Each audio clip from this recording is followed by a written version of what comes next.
Today's podcast sponsor is Blinkist.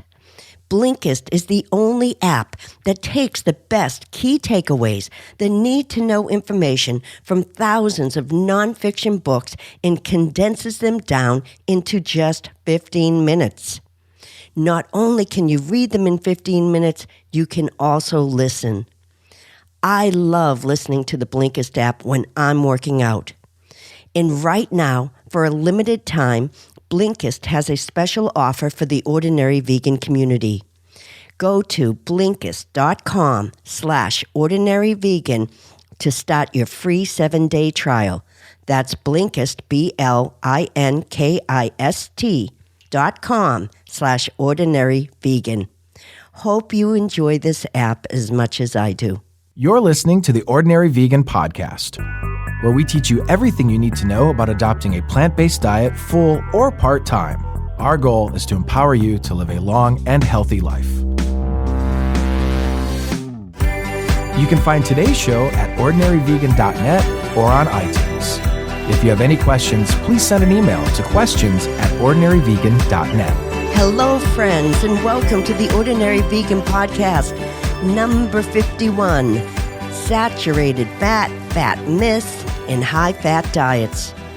If we haven't met, my name is Nancy Montori, and I advocate a whole foods, plant-based diet for health and wellness, for the environment, and for animal welfare. Today's podcast is inspired by the most Googled diet of 2018. It's called the keto diet.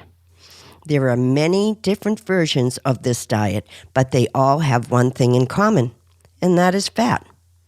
So I think it's important that we fully understand what fat is and how it works in our bodies. We have discussed fats in previous podcasts, especially in podcast number 23, which is one of my most popular podcasts, called The Cheese Trap with Dr. Neil Bernard. But I think it's important to devote an entire podcast to the subject of fat and squash some of those big fat myths. Before I begin today's podcast, I wanted to mention a few messages I have received this week. They revolve around family, vegan food, and reminding ourselves on why we got started. The first message is from Hans, who is in our Ordinary Vegan Facebook group.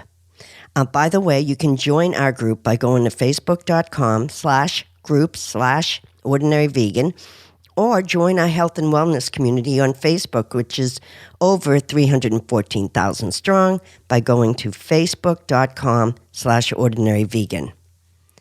Hans' message went like this. My daughter and her husband are vegan. I made the decision to try it on the 5th of January. My plan was to do a 5-2 plan, 5 days vegan and 2 days moderate regular. Well, that didn't work. When I got to day 5, I was enjoying the vegan meals so much, I stayed with it, and I am now on day 12 and loving it. Thanks, Hans. I love that story because Hans watched his daughter and her husband go vegan, and he decided to dip his toes in. And that's a great way to start. You can dip your toes in and do a 5-2 plan or a 3-4 plan or any eating plan you want. The most important thing is that you're getting started. And like Hans, you may decide you want to do it full time. And I know many of you get frustrated because you feel alone, especially if you're the only vegan in the family. But don't give up hope. Hans was inspired by his daughter and son-in-law, and I see that happen all the time. It might take a long time, but I honestly believe I have influenced some of my friends and family to re-examine the food they put in their body. But it didn't happen overnight. The next message comes from Natasha. My husband and I and our 6 children are 8 days vegan. I have loved your podcast, and Ordinary Vegan is my regular go-to for recipes. We are trying some of your vegan pancakes for breakfast tomorrow. Thanks for being you and for sharing. All the way from Australia, the Martin family. Gosh, Martin family, you are awesome. Can you imagine taking a family of 8 into the uncharted territory of being vegan and learning as you go? Hats off to you, Natasha. What a mom you are, because there is no bigger expression of love than feeding your family healthy food and wanting your family to live a long, happy life. And doing it together is just one big, healthy hug. The last email I want to share is from Carolina. She said, I remember listening to the Ordinary Vegan podcast a year ago and how it helped me to finally decide to go vegan. Whenever I felt alone in this journey and was struggling with the desire of eating animal products, I turned the podcast on again and listened to it. This is my first vegan anniversary, and I couldn't feel better. To celebrate, I'm making some delicious vegan food and again, listening to the podcast with this nostalgic feeling of how everything started. I'm so grateful for this. Thank you so much for sharing so many valuable thoughts. They are so powerful that they made it all the way to Brazil. I definitely got tears in my eyes when I read that. Thank you so much, Carolina, and happy anniversary. That message means so much to me, and it brought up a lot of memories of when I first started this journey in May of 2011. Most people back then didn't even know what vegan or plant-based was. I don't remember if I thought I was going to be vegan 8 years later because I don't remember ever having an end goal. I just remember how much better I felt after I began a vegan diet and how clear and focused I felt, maybe for the first time. And I didn't go from vegetarian to vegan. I went from carnivore to a vegan. It is so hard to imagine now that I ever ate red meat, cheese, or a chicken. As a matter of fact, my family and I were watching an old video from Christmas many years ago, and there I was cooking like I always did on the holidays, and I am literally showing off a beef roast to the camera. And I am like, who is that girl? So proud of a beef roast. But that was my journey, and I'm not ashamed of it. I am just so happy about where I am now. So, however you need to get there, just do the best you can. It is a very personal journey, and yes, it can be lonely sometimes. But loving yourself enough to want to care for your beautiful body, no matter what your body looks like, your body is beautiful. It is amazing. Look at what your body is capable of. And making yourself feel good physically is one of the ultimate ways to love yourself. Okay, now let's clean up the confusion about fat. I know I've mentioned some of this information in previous podcasts, but I have never devoted one podcast to fats, so I'm going to break it down. The average fat intake in the United States is 25 to 55% of all calories. A whole food plant-based diet contains approximately 10 to 12% fat. Your body requires dietary fats, also known as lipids, to perform several functions. Fat helps with absorption of fat-soluble vitamins, minerals, and phytochemicals. Fat is also a source of energy. Fat provides essential fatty acids that the body can't produce on its own, and that must be consumed by a diet. Animal fats are mostly saturated, and they are called saturated fats. Plant fatty acids are mostly unsaturated, and they are called monounsaturated fatty acids. Let's talk about monounsaturated fatty acids first. Monounsaturated fatty acids are liquid at room temperature, but they may become a little cloudy and thickened if they're put in the refrigerator. Monounsaturated fatty acids are found in avocados, peanuts, pecans, cashews, olives, almonds, sesame seeds, and their oils. According to the American Heart Association, monounsaturated fats can help reduce bad cholesterol levels in your blood, which can lower your risk of heart disease and stroke. They also provide nutrients to help develop and maintain your body cells. A study of women in Sweden found that those with diets higher in monounsaturated fats resulted in less frequent incidence of breast cancer. A study published by the American Diabetes Association found that diets with monounsaturated fats could improve the loss of belly fat.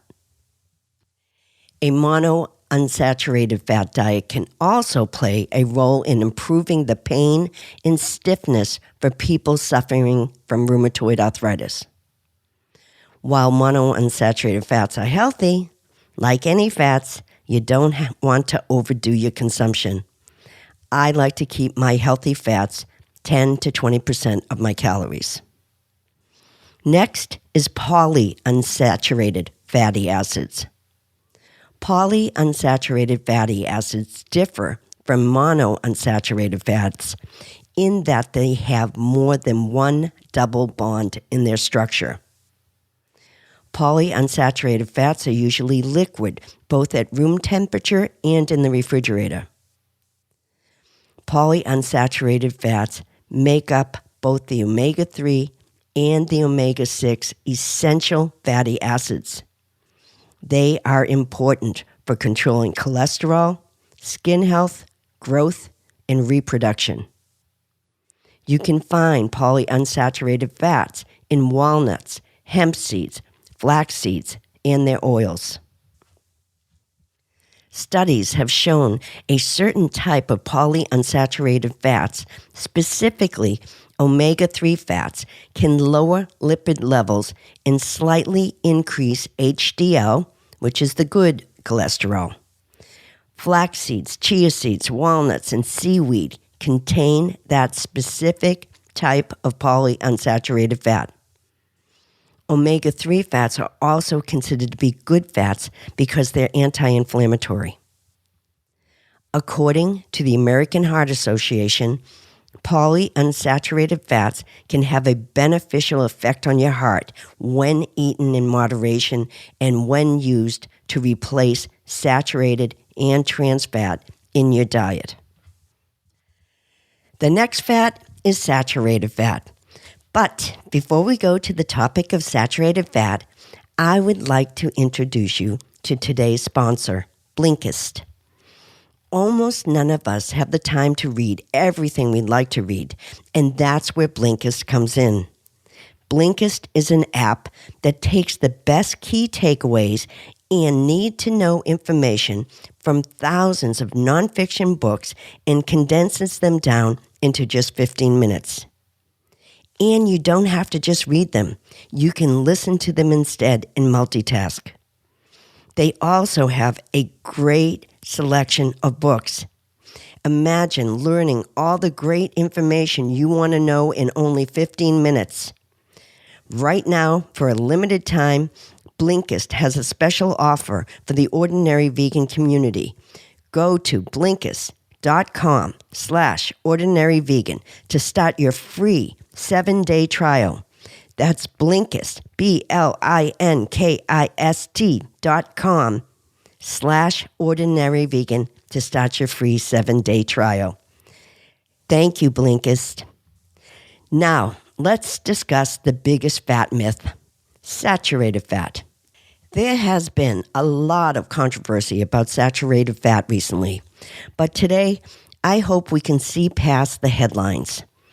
Always remember, headlines sell newspapers, and anything related to quick weight loss is quickly gobbled up and most of the time believed. Saturated fat can be found in a variety of foods, including animal meat, certain plant oils like coconut oil and palm kernel oil, dairy products like cheese, butter, and milk, and processed meats like hot dogs and prepackaged snacks like crackers and chips. Pizza, cheese, dairy desserts, hot dogs, bacon, and chicken are the biggest food sources of saturated fat in the United States diet. In addition, many fried foods can contain high levels of saturated fats. Saturated fatty acids are simply fat molecules that have no double bonds with carbon molecules because they are saturated with hydrogen molecules. According to the American Heart Association, eating foods that contain saturated fats raises the level of cholesterol in your blood. High levels of LDL cholesterol in your blood increase your risk of heart disease and stroke. In April 2016, the University of North Carolina healthcare system released a study that a higher intake of saturated fat was linked to more aggressive prostate cancer. Diets high in saturated fat intake have also been associated with high risk of colorectal cancer and breast cancer. Replacing foods that are high in saturated fat can also reduce your risk of Alzheimer's. Autopsy studies have shown that individuals with Alzheimer's disease have significantly more atherosclerosis in the brain. Atherosclerosis of the brain is when arteries are clogged with fat and cholesterol, restricting blood flow to the brain. Numerous studies show diet plays an important role in the causation and prevention of atherosclerosis of the brain and can even potentially be reversed with flavonols. Flavonols are just one of the many phytochemicals only found in plants. The best sources of flavonols are apples, romaine lettuce, tomatoes, garbanzo beans, almonds, turnip greens, sweet potatoes, and quinoa. Another fat I want to mention today is called trans fat. Many of you here in the USA probably remember a shortening called Crisco. They began marketing the first hydrogenated shortening, which was the beginning of trans fat. Crisco to this day is still available on store shelves. Trans fat is a manufactured oil that is the result of the hydrogenation process. Trans fats are found in most processed foods and are listed as hydrogenated oil on labels. Trans fatty acids are used to solidify food and create a long shelf life. Trans fat also gives foods a desirable taste and texture. Many restaurants and fast food outlets use trans fats to deep fry foods because oils with trans fats can be used over and over and over. Many countries and jurisdictions have reduced or restricted the use of trans fats in food service establishments based on the numerous studies linking trans fats to chronic disease. According to the American Heart Association, trans fats raise your bad LDL cholesterol levels and lower your good HDL cholesterol levels. Eating trans fat increases your risk of developing heart disease and stroke. It's also associated with a higher risk of developing type 2 diabetes. You can find trans fat in fried food, baked goods, pie crust, frozen pizza, cookies, crackers, margarines, and all kinds of spreads. All trans fats can affect your health, and consuming trans fat is completely unnecessary. Always remember, a nutrition label can state 0 grams of trans fat when it contains less than 0.5 grams per serving. So if you eat several servings of foods that contain 0.4 grams of trans fat per serving, it can add up fast. If you see the words hydrogenated or partially hydrogenated on an ingredient list, you should stay clear of the product because trans fat comes from partially hydrogenated oil. In 2015, the U.S. government admitted that trans fats are a threat to public health, and they have requested that the use of partially hydrogenated oil be reduced, but food companies have up to 3 years to comply. In the meantime, it is up to us as consumers to avoid all trans fat. Just to sum up the calories, Fat, or let's call it lipid, contains 9 calories per gram, compared to 4 calories per gram for carbohydrates or protein. I do feel like I need to mention cholesterol, because as we have learned in other podcasts, cholesterol comes from foods derived from animals. Plants do not have cholesterol. So, consuming a high saturated fat diet of animal protein like meat and cheese and butter, you could create a cholesterol problem or exacerbate one you already have. Cholesterol is a waxy substance made in your liver and travels throughout your bloodstream. It's a key ingredient your body needs to make new cells, but too much cholesterol can lead to serious problems. Cholesterol can join with other substances to form a thick, hard deposit on our arteries, causing everything from low back pain, dementia, to heart disease and stroke. There are 2 main types of cholesterol, LDL and HDL. LDL, or low-density lipoprotein, is sometimes called bad cholesterol because it can build up inside your arteries, which cause the arteries to narrow, which can lead, once again, to heart disease or stroke. That is why you try to keep your LDL low. HDL, high-density lipoprotein, is the good kind of cholesterol. It carries LDL, the bad guy, away from your arteries and back to your liver where it's broken down and processed by your body. That is why having a high HDL is good. The third component in all this is triglycerides, which can also play a role in your cholesterol health. Triglycerides are the main constituents of fats and oils in high concentrations in the blood indicate an elevated risk of stroke. Triglycerides are also the most common fat in your body, and their job is to store excess fat from your diet. Elevated triglycerides, along with low HDL and high LDL, can also increase your risk for cardiovascular disease. So it is very important to keep your triglycerides at low levels. Foods that can cause high triglycerides are simple sugars like fructose. In addition, if you have a triglyceride problem, you should limit your consumption of foods such as candy and ice cream and sweetened juices and canned fruits. Avoid too much saturated fat and never eat trans fat. When we get our cholesterol checked, we usually only focus on the overall number. That's why it's important to discuss all your risk factors, HDL, LDL, and triglycerides, with your doctor when you have your cholesterol checked.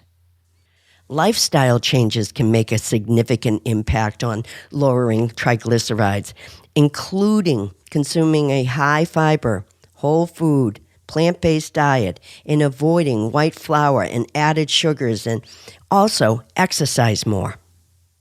So, based on everything we know and scientific evidence, the conclusion is that monounsaturated fatty acids and polyunsaturated fatty acids are the only fat sources we need, but moderation is still important. Consuming saturated fat and trans fat is completely unnecessary and can contribute to chronic disease. So why are people embracing a high saturated fat diet again? When I began researching the keto diet and the paleo diet, I didn't know much about them. But I did know they promoted high saturated fats and minimal carbohydrates, much like the Atkins diet in the past. So let's break them down. The paleo diet recommends consuming mostly meat, nuts, and seeds. The ketogenic diet is similar.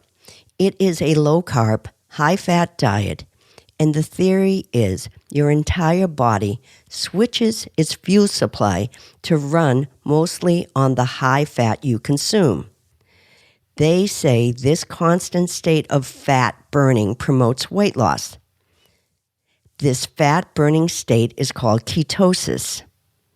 The keto diet has extreme carb restrictions, about 20 carbs a day or less, depending on the version, which results in low fiber. The diet involves consuming about 70 to 80% of calories from fat. By restricting almost all carbohydrate intake, the keto diet forces your liver to start producing substances called ketone bodies to supply the brain and body with the energy it needs to function.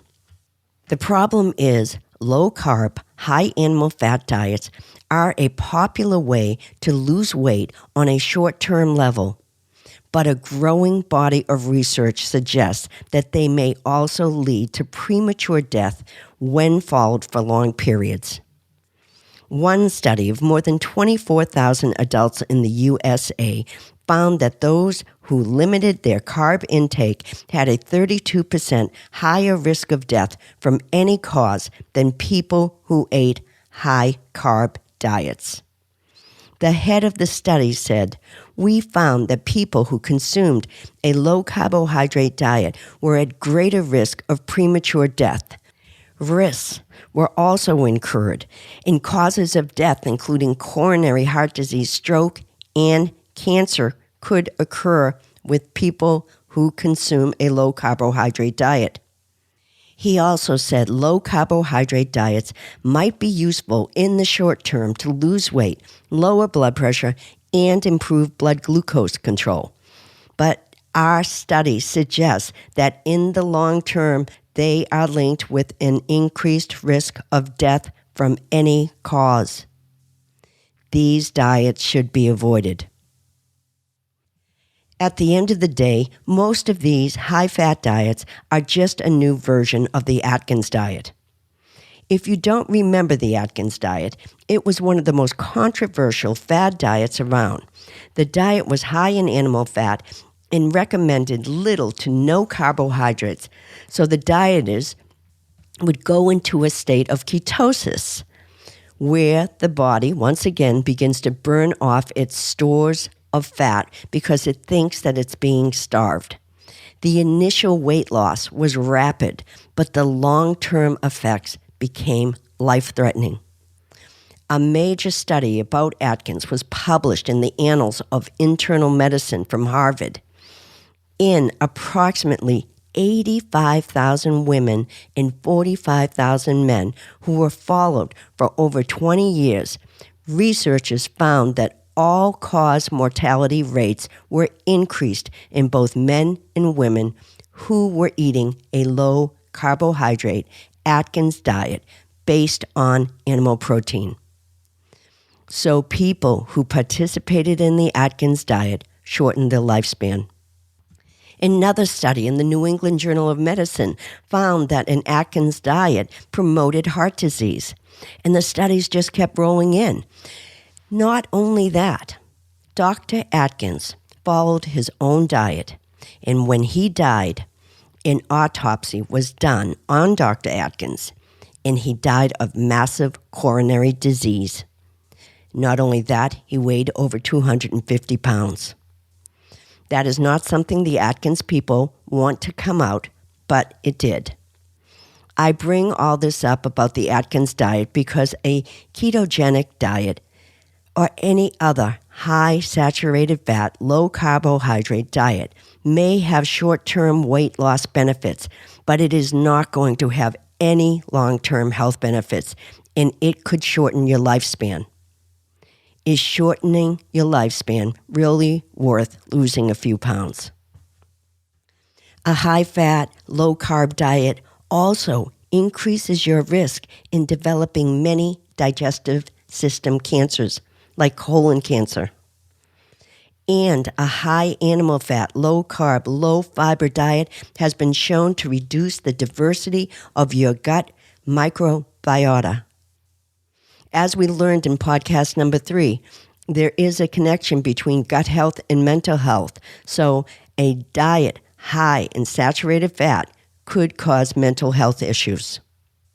In conclusion, The very best long-term diet strategy is a diet rich in vegetables, fruits, whole grains, legumes, and healthy fats. Too many calories from any source, whether it's fats or carbohydrates, can lead to weight gain and risk of disease. I know we get attracted to fast fixes, which is why diets like the paleo or ketogenic diet catch on. But I can personally say I've worn the same size clothes for the last 7 years on a plant-based diet. But sometimes even I might feel like I need a refresh, and when I do, I like to intermittent fast, which is fasting with food. Intermittent fasting is simply an eating style where you consume your calories during a specific window of the day. For example, I will eat from 9 a.m. till 6 p.m. and let my body rest from food from 7 p.m. until 9 a.m. This gives your body time to rejuvenate and can help with weight loss and restore energy. There are many intermittent fasting methods, and you can learn more about intermittent fasting on my podcast number 22 or my podcast number 28. Well, that's it for today's podcast. Thank you so much for listening. You can find links for all the studies I mentioned in this week's show notes. I would like to thank my sponsor, Blinkist, for supporting the Ordinary Vegan podcast. You can find Ordinary Vegan's full line of CBD oil products from hemp on my website at ordinaryvegan.net/products. CBD oil has many therapeutic qualities, including anti-inflammatory and anti-anxiety properties, and it is helping so many people with pain and anxiety. I have been studying the health benefits of CBD oil from hemp since 2016, and my goal is to provide my health and wellness community with the best quality CBD oil on the market, because all CBD oil is not created equal. And my objective is to provide you with the safest, highest quality CBD oil you can obtain. Because my number one goal is to help you live a healthy, pain-free, anxiety-free life. Please follow Ordinary Vegan on Instagram for exclusive recipes. Thanks, everyone. Till next time. Thanks for joining our plant-based community today. Together, we can accomplish great things.